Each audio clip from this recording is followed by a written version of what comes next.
Well, speaking of couples. Okay. And not getting along and so on and so forth. Okay. A wife crashes her own funeral, horrifying her husband who paid to have her killed. Her own funeral? Oh, we'll get this. A wife crashes her own funeral, horrifying her husband who had paid to have her killed. What? I don't even get it. Nola Rukunundo. White woman? Yeah, she's white. Definitely white. Is she? No. Oh.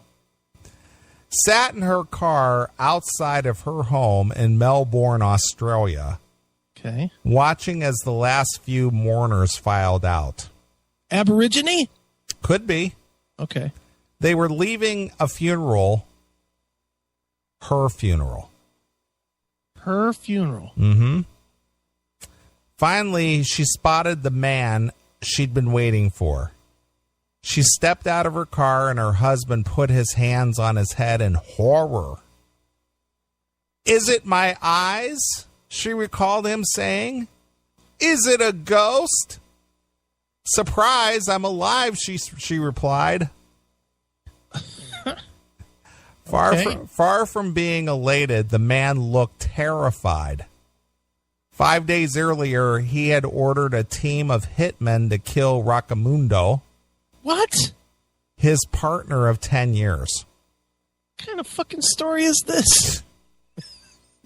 So the guy hired a hitman. Yes, to take her out. And the hitman said he did?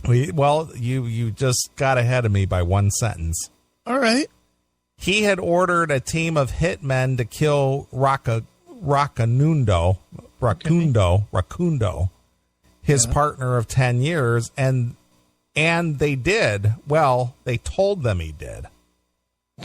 They even got him to pay an extra few $1,000s for carrying out the crime. Wow. Now, here was his wife standing before him. In an interview with the BBC on Thursday, Rakundo recalled how he touched her shoulder to find it unnervingly solid. He jumped, then he started screaming. "I'm sorry for everything," he wailed. But it was far too late for apologies.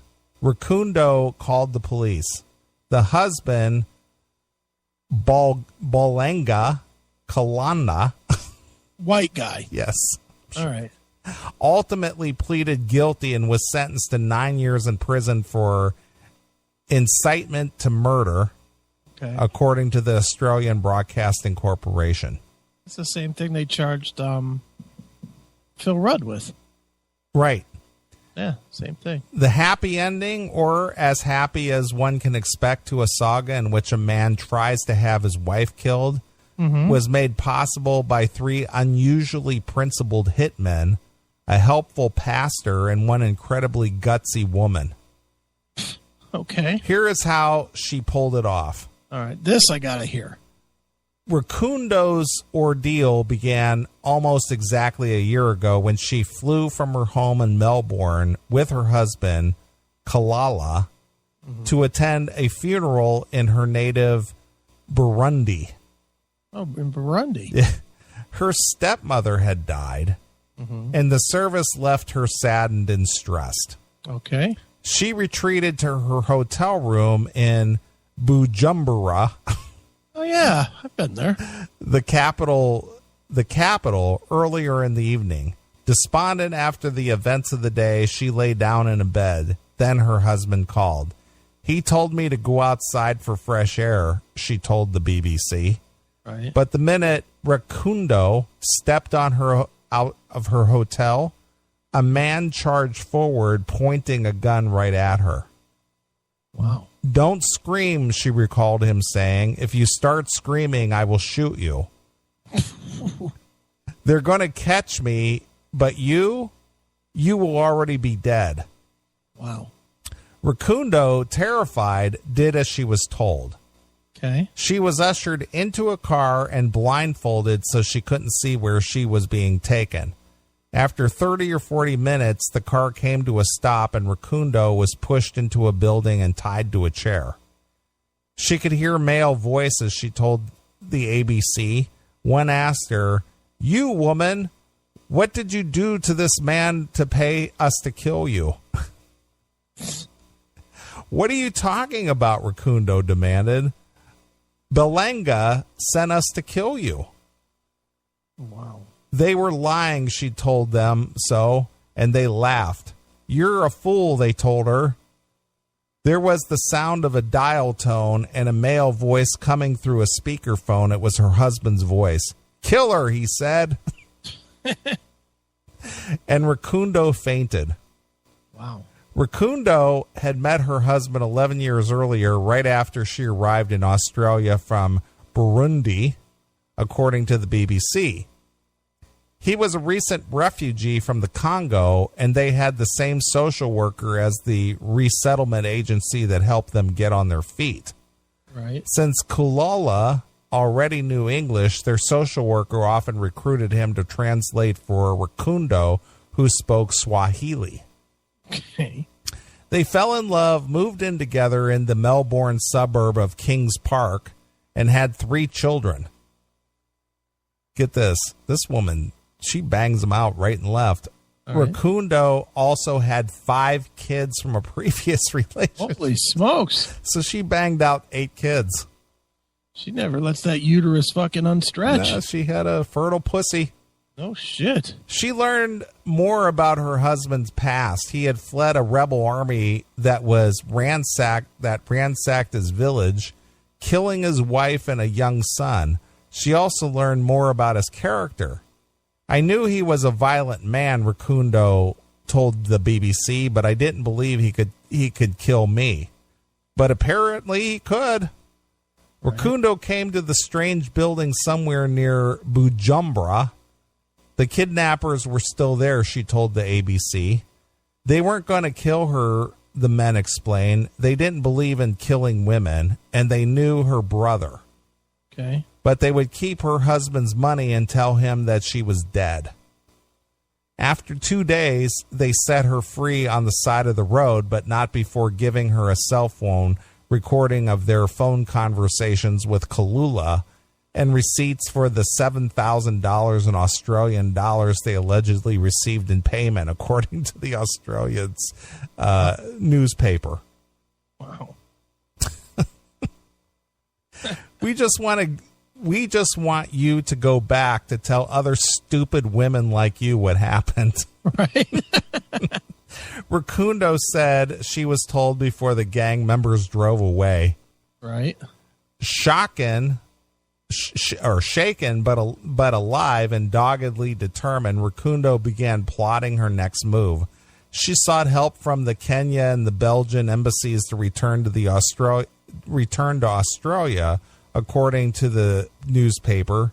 Then she called the pastor of her church in Melbourne. She told the BBC and explained to him what had happened. Without alerting Kalula, the pastor helped her get back to her home neighborhood near Melbourne. Right. Meanwhile, her husband had told everyone she had died in a tragic accident, and the entire community mourned her at the funeral at the family home. Right. On the night of February 22nd, 2015, just as the widower Kalala waved goodbye to the neighbors who had come to confront him, or to comfort him, rather, right, Rakundo approached him, the very man whose voice she'd heard over the phone 5 days earlier, ordering that she be killed. Right. I felt like somebody who had risen again, she said. Though Kalula initially denied all the involvement, Rakundo got him to confess to the crime during a phone conversation that was secretly recorded by the police. Right. Sometimes devil can come into somebody's life to do something, but after they do it, they start thinking, why I did that thing. She said he begged her to forgive him. Wow. Kalula eventually pleaded guilty to the scheme. He was sentenced to 9 years in prison. Had Miss Racundo's kidnappers completed the job, 8 children would have lost their mother. Wow. Chief Justice Marilyn Warren said, according to the ABC, it was premeditated and motivated by unfounded jealousy, anger, and a desire to punish Miss Racundo. Right. Racundo said that Kalala tried to kill her because he thought she was going to leave him for another man. Right. An accusation she denies. She had a pretty active snapper, though. Yeah, well, I mean, she looked at another guy and probably fucking her stomach swelled. Sure. Jesus. But after her trials, but her trials are yet not over. Racundo told ABC she's gotten backlash from Melbourne's Congolese community for reporting Kalala to the police. Someone left threatening messages for her, and she returned home one day to find her back door was broken. She now has 8 children to raise alone and has asked the Department of Human Services to help her find a new place to live. Okay, so they got to pay for her now. Right. Fantastic. And lying in bed at night, Kalula's voice still comes to her. Kill her! Kill her! He told the BBC. Every night I see what was happening in those 2 days with the kidnappers. Despite all that, I will stand up like a strong woman, she said. My situation, my past life, that is gone. I'm starting a new life now. Yeah, man. So there you go. Dude. Yep. What a... Are you just trying to make me fucking just end my life tonight? With every story, I hate humanity just a little bit more. Don't you have anything over there that's like, you know what? Somebody did something nice. Do you want a happy story? Just one. You've literally beat me up for 3.5 hours with just shit.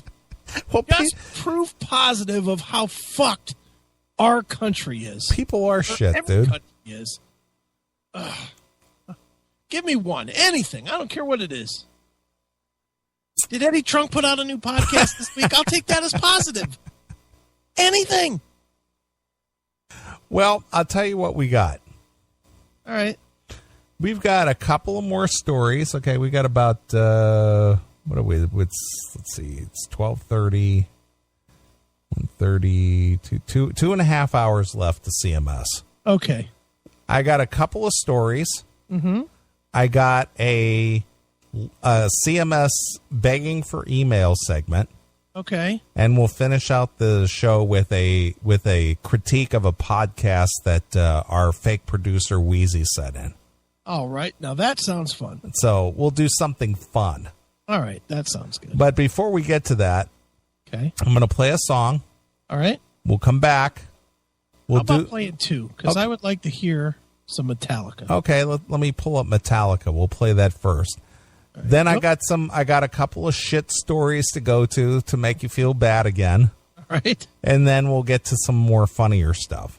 All right, good. So what do you want to hear from Metallica? From Ride the Lightning, Creeping Death. Okay. I got it. I got it up and ready to go. Because that's the direction I'm feeling. Like All I'm right. creeping toward death right Sure. now. So that would be solid. Look at I can't even say Sal in the chat room. Poor Neeley. These fucking names. What the fuck? I'm with them.